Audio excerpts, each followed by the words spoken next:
Greetings from Connecticut. Yay! Home of the Huskies, the women's national basketball champions. Yay! From the University of Connecticut, a state school, a public school. Thank you! Yay! I'm Stanley Heller. I'm a middle school teacher. I'm in my 40th year of teaching. Woo! I'm also an activist. We do a weekly news program on TSVN, The Struggle Video Network. In West Haven, in a rich, rich state of Connecticut, we are facing a bad budget crisis. Nearly 10% of the staff have been given layoff notices for June. We're also facing state legislation that would establish parent governing councils for all low-performing schools with powers to ignore union contracts and make drastic changes like they did in Rhode Island to the people in Central Falls, along with rules to make every teacher's evaluation depend on student test scores. That's wrong. The data-driven merit pay mania that is fueled by corporate thinking, by experts in education like Bill Gates.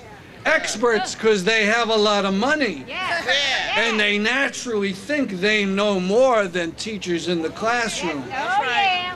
We're told schools are in crisis and low achievers are being left behind. And the solution is to entice teachers with incentives and to measure their performance by student data. That working people are in a depression, that schools have become resegregated, that our budgets suffer because trillions are wasted in the permanent war economy. None of that seems to affect education in the eyes of our corporate educational experts. Mr. Gates, Mr. Duncan, President Obama, we've got our own expertise.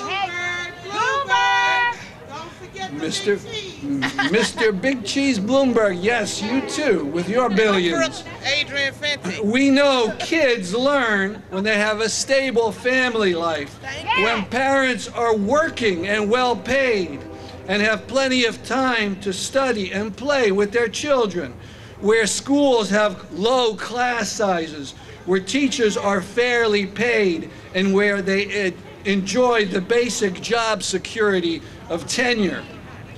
In January, our New Haven Labor Council voted a resolution calling for $1 trillion for U.S. jobs, for the U.S. government to spend that sum for the public sector, for public sector jobs in transport, construction, education, and other fields.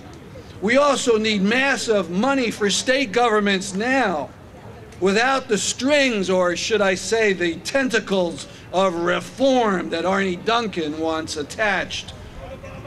Oh, but there's no money, they say. Nonsense. When Wall Street drove this country to the abyss, Bush and Obama rode to their rescue, gathering $13 trillion for their use. I say, if you can rescue the banksters and their bonuses, you can go to the aids of the school. We should also insist the government take measures to relieve college graduates of a burden that makes them nearly into debt slaves.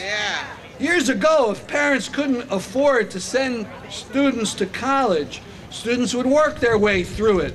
But now college costs have risen so far and state aid is so lagging that college graduates routinely owe $20,000, $30,000, or $100,000 on graduations.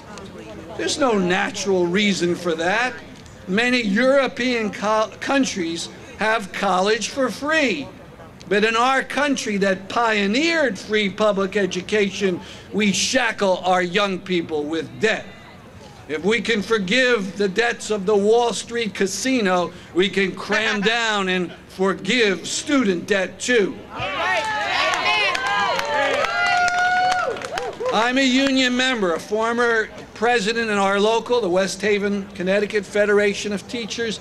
Been in unions more than 40 years, but I'm ashamed of my union leadership, American Federation of Teachers. Where is Randy Weingarten? Why isn't she here at this meeting? Why aren't they here with the thousands? Where? We sold you out. The problem. Sold out. They were bought out. They were bought. They still under the problem. Sold out. One time, the AFT stood for union militancy. That's right. But since the time of Al Schenker, they've become statesmen. They're taking the big view that we classroom teachers can't see. Perhaps it's assisted by the fact that the top 10 officers and staff of our national union average compensation of $250,000 apiece. That gives you a different view on life. We need new thinking.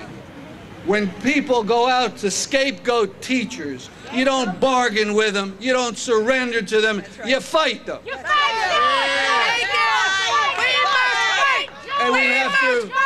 And we have to remember a tactic the AFT pioneered back in the 60s. Strikes. Whatever happened to that? If, you know, we demonstrate, we write letters, we call, we do the right thing, but we can't let things die off. We have to go out.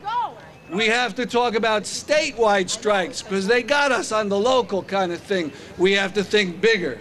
Finally, at a meeting, I believe, of the NAACP, President Obama said, "No excuses."